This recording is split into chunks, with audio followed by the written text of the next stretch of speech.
Captain speaking. Today we're taking off on a journey to your big best goals. Buckle up, because I'm about to show you. Buckle up, because I'm about to show you the 3 phases to effectively reach your dream destination.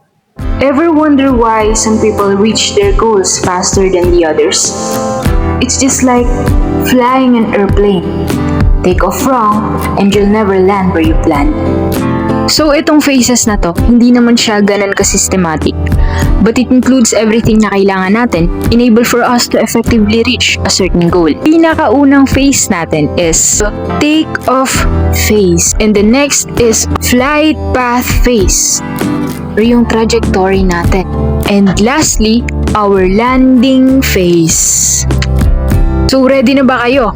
Please stick until the end kasi nandun yung pinaka-core na lesson. Let's start.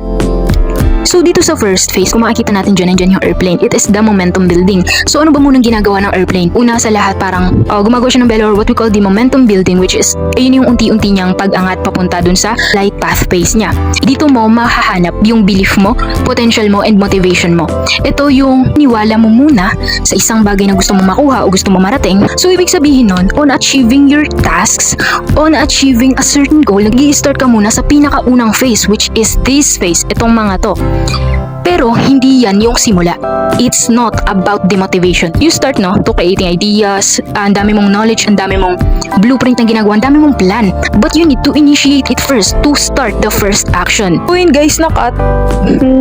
Nalobat yung mic ko. Dito tayo nag-stop sa stage of creating ideas, no? Ito yung nagsisilbing take-off phase, flight path phase, and then ito yung landing phase. Kasi when we fantasize, when we dream about something, dito na papasok yung belief, potential natin, and motivation. To start from the very first step, which is this theory, creating a plan, which is itong flight path phase. Ito na natin binabago yung sarili natin. Mamaya ako siya i-discuss. And then itong fact and reality, ito yung nagsaserve as our final point. Exactly. No? Sa pinakaunang phase natin, dito natin makikita tong mga aspects na to, which is the belief, potential, and motivation in order for us to move, to act, to initiate. So we then aim at the stage of creating ideas, which is merong 3 factors: fantasy, theory, and fact. When we fantasize, we dream, turning into theory, which is we wanna make it a reality. So ginagawa natin siyang theory, turning into a fact na you just made your fantasy a reality. So in this point of momentum building, sobrang napakahirap niyang part. The hardest part of it is the initiation, paggawa ng action. Kasi syempre in this phase kasi, we tend not to believe in ourselves kasi may nag-hold back sa atin. And merong parang kailangan muna natin ng external validations because of this self-doubt. Parang kailangan muna natin mag-rely ng validation sa ibang tao or makarinig ng support enable for us to do the what we call taking action, performing action, and initiation. Yung pinakamahirap na part. But guess what? It's not the first step at all. So we need to always remember that you can be a person with brilliant and great ideas. You can be a person that is talented, tons of big best goals, but none of it matters kung walang self-discipline. Yes, I always remind myself about yan. And dito na papasok yung pangalawang phase, which is the flight path phase. Kung i-compare ulit natin siya sa literal na airplane journey, ang flight path phase is ito yung pagsiset ng autopilot mode. Just focus ka na dun sa trajectory mo. Steady na yun. Dito na nag-i-start lahat. From our thinking, way of living, habits, and such. Yung crucial things na kailangan natin consider, no? So, unang-una, ito yung reprogramming our old paradigms. When we say old paradigms, ito yung dati nating paniniwala sa sarili natin na kung iniisip mo before na hindi mo kaya, you need to change your focus into something that is positive. Isipin mong kaya mo. And you need to reprogram also your subconscious mind. Reprogramming your subconscious mind. So, meron ako dito ang ibang episode and ngayon, i-explain ko lang siya ng brief. Meron tayo, conscious and subconscious. Sa subconscious mind natin, ito yung hindi out of control natin. Dito naka-store and naka-lodge yung habit natin, yung beliefs natin, and yung paniniwala natin sa sarili natin, which is what we call the self-image. Ito yung nagiging pattern ng behavior natin. And nagiging regulated yung nervous system natin. When we say regulated nervous system, may sinusunod na talaga yung physical body mo. Like systematic flow enable for you na magawa one step at a time yung mga goals mo, yung mga short-term goals mo. Example na lang nito ay specific example, yung ambition natin 2040 ba yun? And then Philippine Development Plan, di ba? In enable for them to achieve the collective vision ng mga Filipinos na 2040, nag-create muna sila ng isang blueprint which is what they call Philippine Development Plan 2023 to 2028. Nakalimutan ko na, basta yun. Learning starts from this change. The first law of learning is what we call repetition. Mali pa yung spell ko. Example ko na lang dito, yung narinig ko na story about the professor. Hindi ko na matandaan detail yung pagkakwento, but ito yung pinaka-core ng kwento niya. Merong professor and yung professor na yon nagpapagawa siya ng mga clay pots. Dinivide niya yung class niya into two groups, which is yung isang group, pinagawa niya ng isang activity na within 1 month, kailangan mong gumawa ng pinaka-perfect na clay pot. Isang clay pot lang yun. And then, yung pangalawang group naman, sinabihan niya na make many pots, as many as you can. Ayun yung sinabi niya. And the result after 1 month, yung unang group, which is pinagawa niya ng isang pirasong clay pot lang, ang pangit na kinalabasan, promise. Ang pangit ng clay pot, hindi talaga siya ganun ka-perfect kahit isang buwan nila yung pinaghandaan. And then itong pangalawang group naman, they made like a tons of pots, and then meron dun mga pangit din na result, pero meron din namang sobrang ganda until nag-i-improve sila. One step at a time, every single day, nag-i-improve yung mga ginagawa nilang clay. And that's the biggest lesson that I've ever learned from that story. You need to be consistent at certain things. You need to focus only on one project. Please be kind to yourself. Focus only on one. Huwag mong isipin yung iba mo ng projects tapos ma-disregard mo na yung isa tapos mapapalitan na ng panibago, di ba? So minsan kasi, kailangan nating tapusin. Kailangan natin talagang tapusin yung isang task. Enable for us to practice and to be consistent at certain things. So dun na, papasok yung regulated nervous system natin. So you need to focus only on process, not the outcome.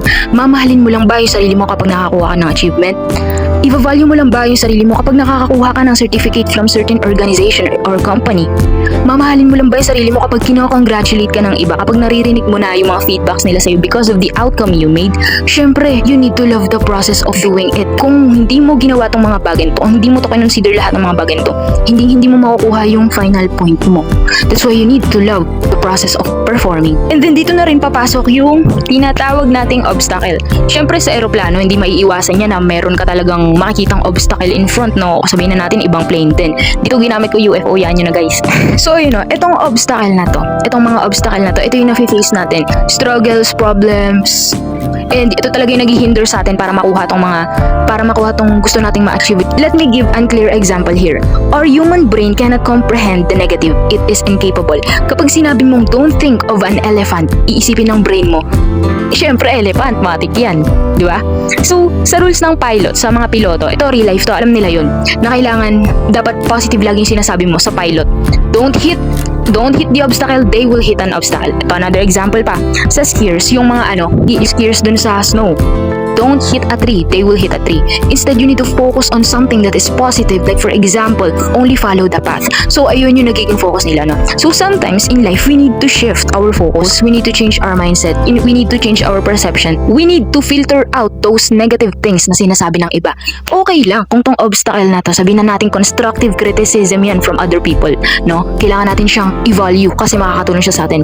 But then, kung wala namang sense yung sinasabi ng ibang tao sa atin, we need to filter those things. We need to read off those things kasi hindi naman siya nakaka-benefit sa'yo at all. So if we alter this inner image, everything outside begins to change. Our inner image kasi, kung paano tayo gumalaw as a human being, kung paano natin tignan yung sarili natin, our daily habits, behavioral pattern, way of living, and our perception. Ayun yun. Mali kasi sa ibang mga tao minsan, gusto nilang meron silang makuha, gusto nilang meron silang may marating, gusto nilang makuha yung ganung bagay without even changing what's going on inside. So you need to change what's going on inside, enable for you to achieve this material things. And if we alter this inner image, everything outside begins to change, and it helps a lot.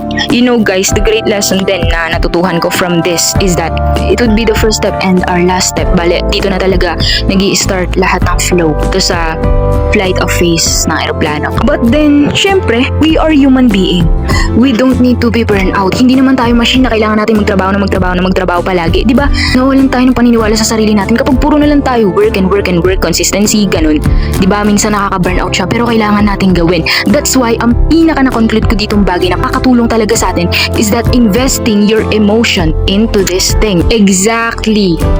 So here's the biggest tip na kapag nawalan ka ng belief, potential, motivation, or nawalan ka na naman ng track dun sa consistency mo, to contradict and to find alternative way to deal with those setbacks. Nabanggit ko sa mga previous videos ko, we are spiritual being and we have soul. This soul consists of this four: mind, body, spirit, and emotion.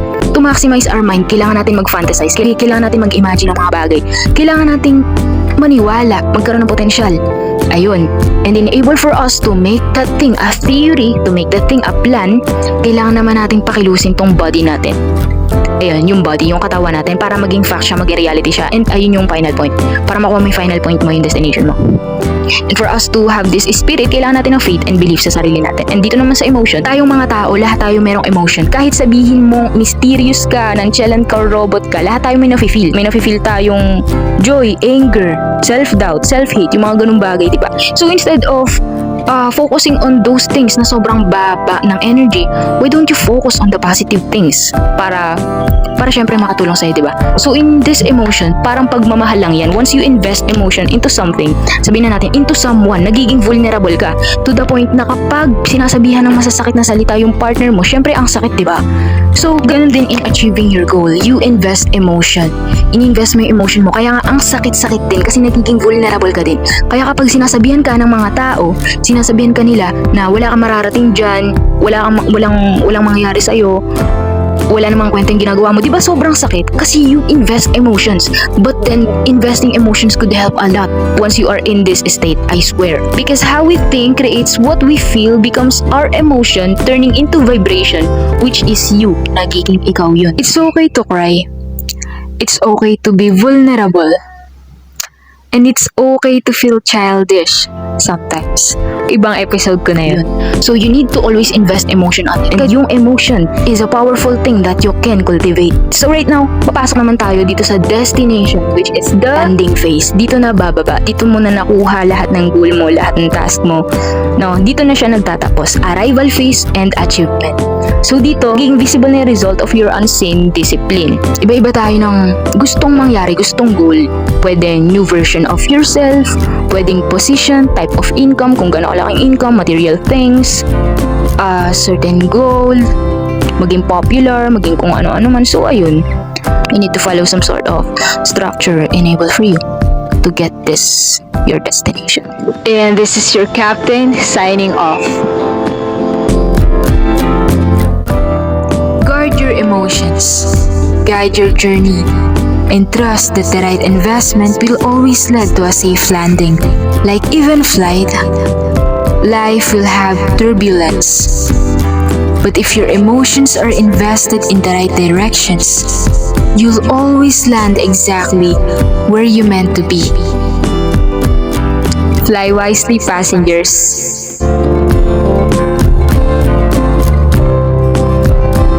So once again, you are the energy. Decide where to flow. On Stock Series.